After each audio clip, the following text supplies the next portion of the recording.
창세기 21장 22절부터 34절 말씀입니다.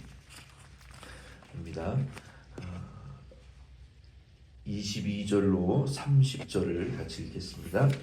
그때에 아비멜렉과 그 군대 장관 비골이 아브라함에게 말하여 이르되 내가 무슨 일을 하든지 하나님이 너와 함께 계시도다. 그런즉 너는 나와 내 아들과 내 손자에게 거짓되이 행하지 아니하기를 이제 여기서 하나님을 가리켜 내게 맹세하라. 내가 내게 후대한 대로 너도 너와 내가 머무는 이 땅에 행할 것이니라. 아브라함이 이르되 내가 맹세하리라 하고 아비멜렉의 종들이 아브라함의 우물을 빼앗은 일에 관하여 아브라함이 아비멜렉을 책망하며 아비멜렉이 이르되 누가 그리하였는지 내가 알지 못하노라. 너도 내게 알리지 아니하였고 나도 듣지 못하였더니 오늘에야 들었도다.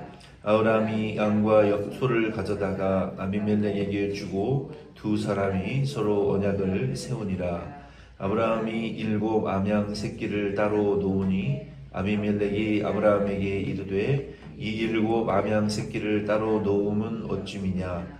아브라함이 이르되 나는 내 손에서 이 암양 새끼 7을 받아 내가 이 우물 판 증거를 삼으라 하고. 아멘. 본문은 22절 34절은 아브라함이 아비멜렉과 조약을 맺은 말씀입니다. 이 조약을 맺은 말씀은 매우 중대한 그 기점이 되는 내용입니다. 하나님께서 아브라함을 부르셔서 내가 너에게 지시할 땅으로 가라. 그리고 내가 큰 민족을 이루게 해줄 것이다. 그리고 땅을 주시겠다고 약속하셨고, 그리고 후손을 주시겠다고 약속하셨고, 그 큰 민족, 나라를 하늘의 별과 바다의 모래와 같이 번성시켜 주시겠다는 이 세 가지 약속을 주셨어요. 이 세 가지 약속을 믿고 창세기 12장에 아브라함이 첫 걸음을 뗐는데, 여기 21장 21절 말씀까지 하나님이 가나안 땅도 주시지 않고 10스퀘어피트 하나님 땅을 주시지 않았어요. 아들도 안 줬어요. 아들은커녕 민족도 이룰 기미가 전혀 보이지 않았어요.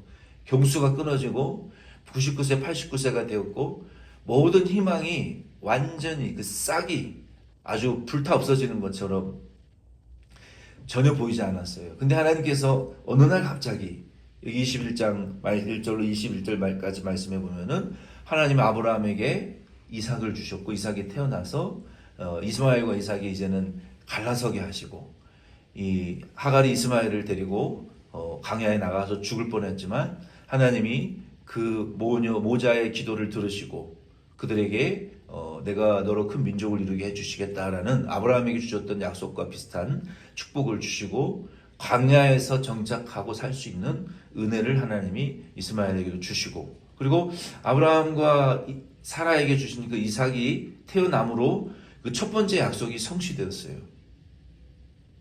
그리고 두 번째 땅을 주시겠다고 했는데 오늘 본문 말씀에 그 땅을 얻는 첫 걸음이 시작이 되는 거예요.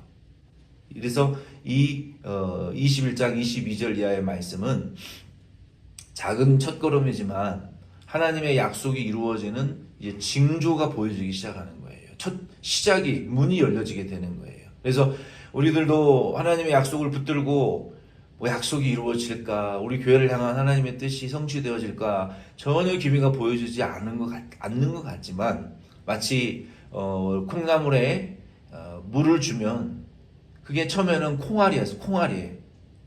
그 아랫목에 놓고 또 한 일주일 정도 지나면은 그 콩이 그 콩 대가리가 터져서 이 파란 이 색깔로 변하고, 또 아무 변화가 없는 것 같지만 그게 21일 정도 지나게 되면은 거기에서 싹이 올라오는, 그리고 그게 자라서 콩나물이 되는 그런, 이 물은 다 쏟아지는 것 같지만, 그리고 의미가 없는 것 같지만 기도도 의미가 없고 예배도 의미가 없고 봉사도 우리의 헌신도 인내도 의미가 없는 것 같지만 하나님은 일하고 계신다. 역사하고 계신다. 성령은 지금 역사하고 일하고 계신다. 우리 교회 위에, 내 심령 위에, 우리의 가정 위에, 우리의 가족들 위에 형통하게 하든 망하게 하든 무조건 형통만이 복이 아니에요. 하나님이 지금 일하고 계신다. 역사하고 계신다. 이렇게 믿고 하나님이 우리 교회 가운데에서도 그 첫 변화들을 시작하실 때 하나님이 약속을 이루고 가시는구나.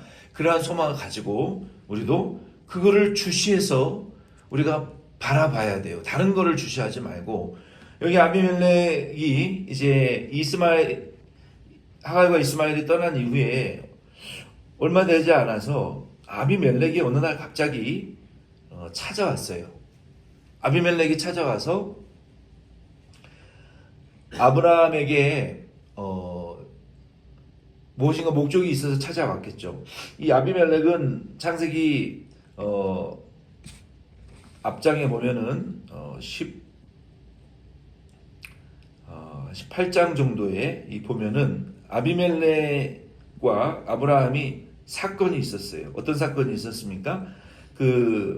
그랄 땅에 갔을 때 아비멜렉이 사라를 아내인 줄 모르고 뺏어갔어요. 뺏어가서 동침하려고 했을 때 하나님께서 그 집안 전체 여자들의 그 임신을 중단시키는 재앙이 내려왔어요. 그리고 하나님이 너는 이 여자에게 아무 일도 행하지 말라.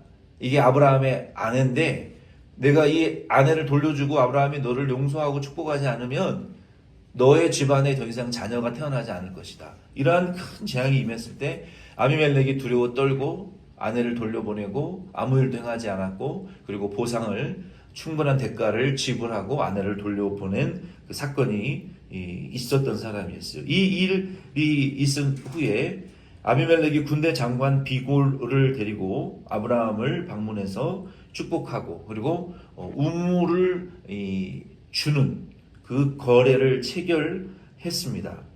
아비멜렉은 찾아와서 아브라함을 축복하는 내용이 당신 위에 하나님이 함께 계시는 것을 내가 알고 하나님이 당신과 어디 가든지 항상 함께 계시기를 내가 원한다 이렇게 축복을 했어요. 그러니까 아비멜렉이 아브라함을 바라볼 때 저 사람은 아내를 빼앗아온 그 사건을 경험을 하면서 함부로 할 사람이 아니다. 왜?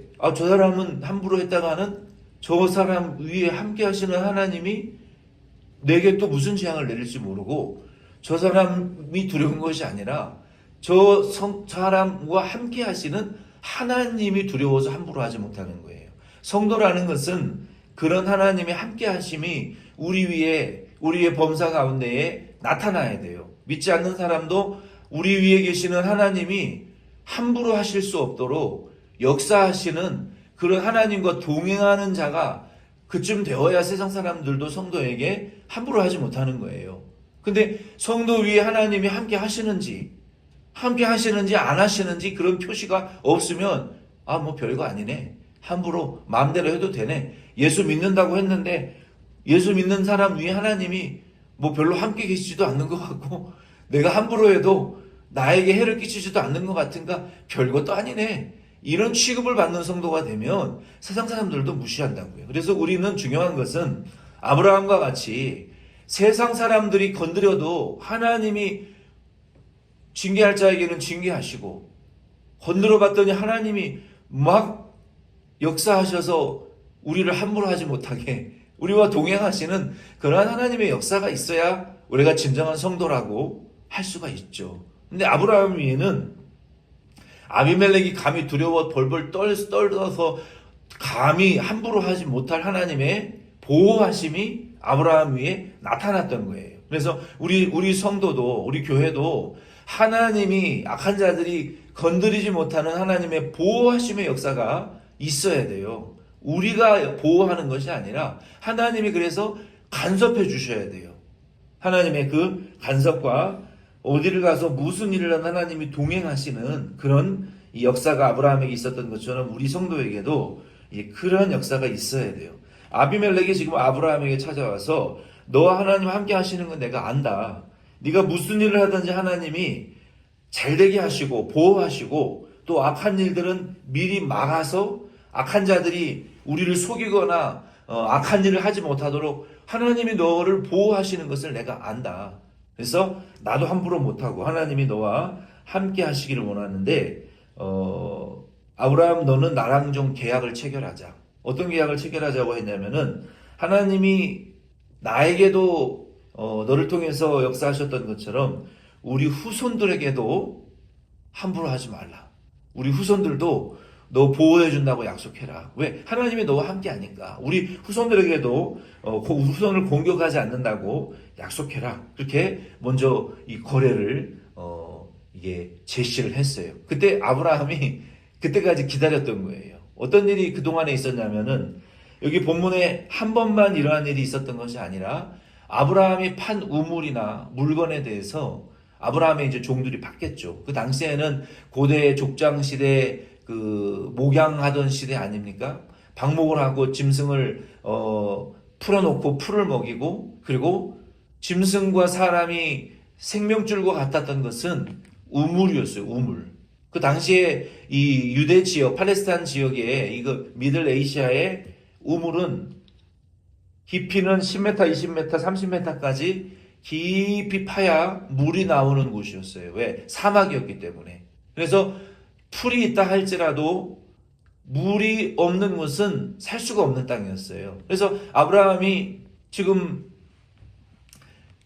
이 땅에 지금 브엘세바 여기에 지금 정착을 하면서 가장 먼저 하는 것은 물이 있나 없나를 항상 찾는 거예요. 그래서 종들을 통해서 브엘세바에 우물을 여러 번 팠어요. 근데 아비멜렉이 거기서 잘 살라고 하더니 아비멜렉의 종들도 양과 염소와 그 목축을 하는 그 목동들이었기 때문에 아브라함이 판 우물을 자꾸 뺏어가는 거예요. 이 나라는 우리 아비멜렉의 땅이다. 우물을 내놔라.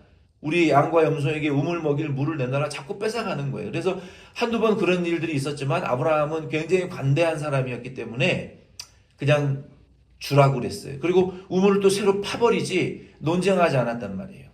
관대하게. 근데 이번에 아비멜렉이 직접 군대장관 비고를 데리고 와서 먼저 거래를 요청을 하니까 잘됐다. 이번 기회에 확실한 거래 조약을 세우자. 그래가지고 아비멜렉을 책망했어요. 우리가 우물을 파면 당신의 종들이 자꾸 빼앗아 가는데 이런 일이 한두 번 있었던 것이 아니다. 아비멜렉도 알았겠죠. 시치미를 떼고 그런 일 들은 적 없고 오늘 처음 듣는 일이다. 그러니까 오늘 확실히 거래를 하자. 언약을 하자. 하고 책망을 하고 불평을 했어요. 그때 아브라함이 미리 자기가 판 우물을 더 이상 빼앗기지 않아야 되겠기에 더 나아가서는 하나님이 이 약속의 땅을 주시겠다고 약속하셨는데 땅을 도대체 주시질 않으니까 이번 기회에 확실히 해야 되겠다. 그러니까 하나님이 전적으로 옛 땅 던져주기만을 기다린 게 아니라 하나님이 약속하셨잖아요. 땅 주겠다고 약속하셨으니까 하나님이 문서를 써가지고 하늘에서 모세에게 돌판에 새겨가지고 자기 앞에 던져주기만을 기다리지 않고 하나님이 약속을 하셨는데 약속이 안 이루어지니까 더 이상은 못 기다리겠다 이거예요. 안 되겠다. 자꾸 뺏기니까 쫓겨나니까 아비멜렉과 확실히 거약을 맺기 위해서 우물에 대한 대가를 주고 거래를 매듭짓기 위해서 양과 소를 준비해 놨어요.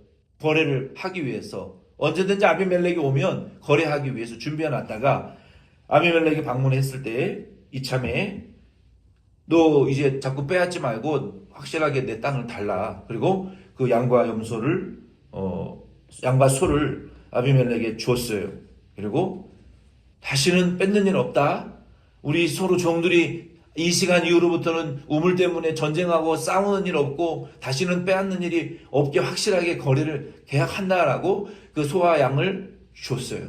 그리고 아비멜렉에는 이제 이중으로 다른 그 암양 새끼 7마리를 따로 준비를 했어요. 그랬더니 아비멜렉이 거래를 하고 아브라함에게 이 암양 새끼 7은 무엇입니까? 물어봤더니 당신에게 이 우물 판 언약을 확증하기 위해서 따로 또 주는 이 거래의 증거입니다. 당시에는 이 계약을 맺고 거래를 할 때 이 염소 이러한 그 물건을 주고받으면서 거래를 확실하게 매듭을 지었습니다.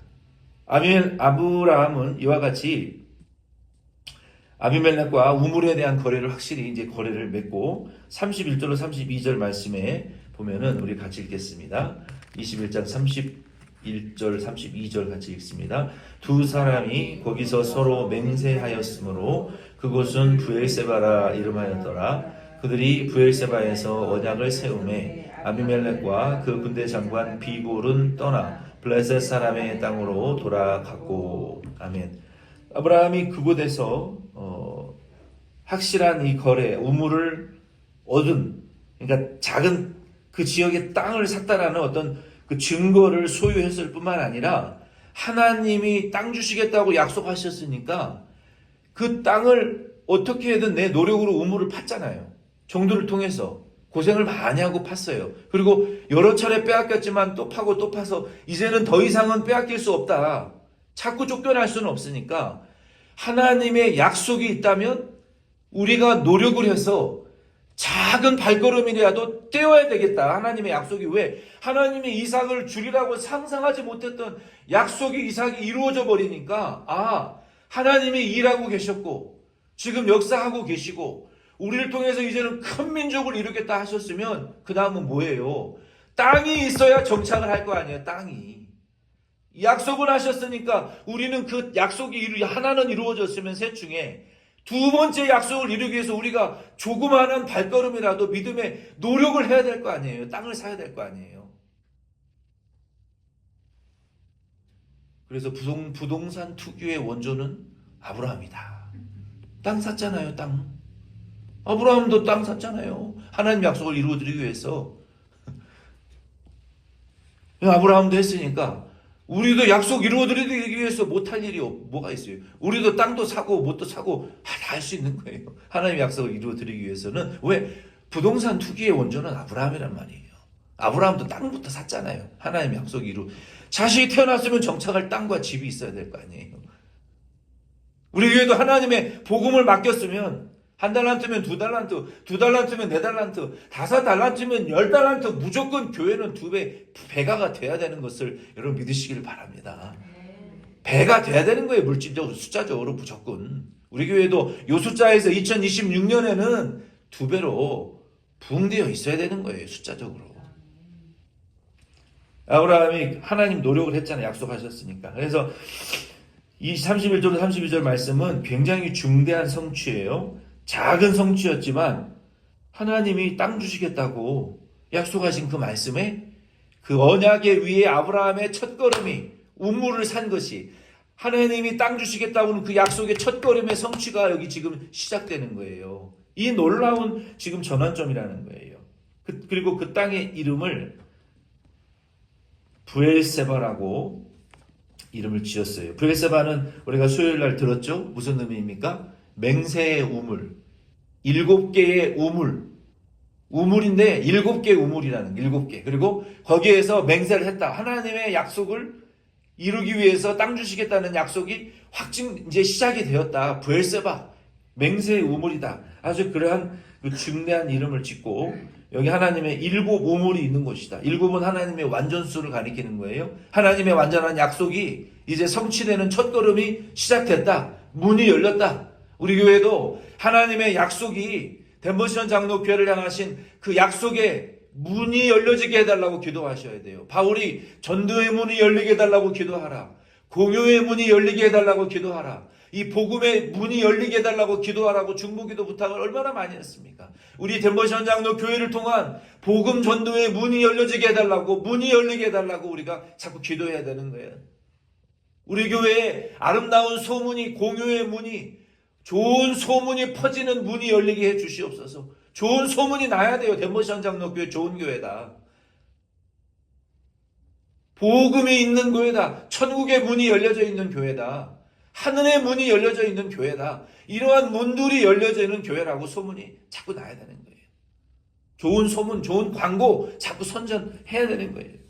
그 문이 열려지게 해달라고. 하나님 아브라함에게 언약의 문이 이렇게 오랜 시간 동안 언약의 약속이 성취의 문이 조금씩 지금 열려지고 있는 거예요. 그리고 거기에다가 아브라함이 나무를 심었어요. 나무. 무슨 나무를 심었냐? 에셀 나무를 심었다고 했는데 히브리어에 보면은 에쉘 나무예요. 이 에쉘 나무라는 것은 이 팔레스타인의 그 미들 아시아에 살고 있는 침엽 상록수예요. 침엽, 그러니까 이 소나무, 뭐 삼나무과예요. 이 에쉘 나무는 그 사막 지형에서 아주 잘 자라는 그런 나무예요. 왜냐하면 그 에쉘 나무는 뿌리를 30m 이상 깊숙이 내리는 나무예요. 우리가 뭐 시애틀이나 이런데 캘리포니아 이런데 가면은 날씨가 좋으니까요 나무가요 이런 뭐 몇 피트 되는 나무들이 쓰러진 거 이렇게 보면요 세상에 뿌리가 옆으로만 뻗었지 깊이 내리지를 못하는 거예요. 뒤집어져 있는 나무 보세요. 뿌리가 옆으로만 내리지 깊이 내리지를 못하니까 조금 바람 불고 홍수 나면은 다 자빠지는 거예요. 그 수백 년 된 나무들도. 그 신기하더라고요. 근데 이 에쉘 나무는 뿌리를 수십 미터 이상 깊이 내리는 거예요. 왜 내릴까요? 샘물이 땅속 깊이 박혀 있으니까 물 먹으려고 내려가는 거, 물 먹으려고. 그러다 보니까 생명력이 강하고 이 에쉘 나무에는요 특이하게 다른 데는 바람이 안 부는데 그 에쉘 나무는 소금을 배출하는 나무로 유명해요. 그래서 salt cedar이라는 별명이 있어요. 소금 삼나무라는 별명이 있어요. 그래서 이 인본주의 고고학자들이 이 에쉘 나무는 총 8종류가 있다고 하는데 팔레스타인에 그 에쉘 나무 중에 한 종류가요. 그 나무에 벌레가 들어가 가지고 벌레들이 싸는 그 똥과 분비물이 나무 끝에 하얀 덩어리가 맺히는데 그것을 만나라고 가르쳤어요. 인본주의 신학자들은. 근데 그 작은 하얀 그 분진가루와 같은 송진가루와 같은 것으로 최소 200만 명이 넘는 사람들이 먹을 수가 없는 음식이에요. 그리고 만나는 해가 뜨면 사라졌다고 했는데 그건 하루 종일 맺혀 있어요. 하얀 가루가. 그게 거짓말, 인본주의라는 거예요. 그것은. 그 침엽 삼나무 에쉘 나무는 이 소금을 배출하는 나무로 유명한데 그래서 불에 잘 붙지 않는 나무예요. 그래서 오늘날도 이 집에 불을 막기 위한 그 에쉘 나무 조경수로도 사용되기도 해요. 사막 지역에서는. 그리고 이 소금 성분을 이 배출하는 그러한 그 기능이 있어서 다른 데 무슨 바람이 불지 않더라도 공기를 순환시키는 나무이기 때문에 그 나무 그늘 아래 있으면 시원한 그런 이 느낌이 들어요. 그리고 항상 우물 곁에 그 나무가 있는 곳은 그곳에 물이 있다라고 우리가 예측할 수가 있는 나무예요. 그래서 아브라함이 거기에다가 이 에쉘 나무를 심었다는 것은 무슨 말입니까? 그 에버그린이거든요. 하나님의 그 생명력, 깊은 곳으로 말씀을 찾아 들어가서 말씀의 은혜를 흡수하고 그 성령의 은혜를 받고 죽지 않는 그 영원한 생명력, 하나님의 약속의 그 생명력을 의미하는 의미로 에쉘 나무를 심고 그곳을 부엘셰바라라고 이름을 지은 것은 하나님의 약속이 여기서부터 성취되었다. 여기서부터 땅을 주시겠다는 약속이 여기서부터 시작되었다. 그러니까 우리도 하나님 앞에 하나님이 우리 성도님들과 우리의 가정과 교회에 하나님의 작은 약속의 성취가 이루어질 때 우리는 나무를 심듯이 뭐 하나님에게 뭘 좀 드려야 돼요. 뭘 좀 드리든지 뭐 작정을 하든지 뭐 기념을 삼든지 하나님이 역사하신 거에 대해서 그냥 넘어가지 마시고 하나님이 우리 가운데 역사하셨다 뭐 일기를 쓰시든지 무릎을 꿇고 찬양을 드리든지 뭐 하나님 앞에 뭐 감사한금을 드리시든지 내가 하나님 앞에 기도하는 시간을 더 갖겠다든지 뭔가 하나님의 약속이 성취되어지는 그 기점을 중대하게 여기셔야 돼요. 영적인 어떤 변화의 기류를 그냥 넘어가지 마시고 그걸 중대하게 여기시고 무언가 기념할 만한 일을 하셔야 된다고요. 그래야 기억이 나는 거예요. 그리고 그 은혜가 감사한 거예요. 성경에 보면은 야곱도 하나님 만났을 때 돌을 끌어다가 그 돌로 제단을 삼고 하나님 앞에 기도하고 내가 하나님 11조 드리겠다고 작정했잖아요. 물질만이 다가 아니라 무언가 마음에 내가 하나님의 말씀이 우리 삶 속에 역사하기 시작했을 때 나도 하나님에게 우리의 삶과 결단과 어떠한 행위를 통해서 하나님 앞에 결단을 하고 변화의 계기를 삼는 그런 어떤 삶의 변화가 있어야 돼요.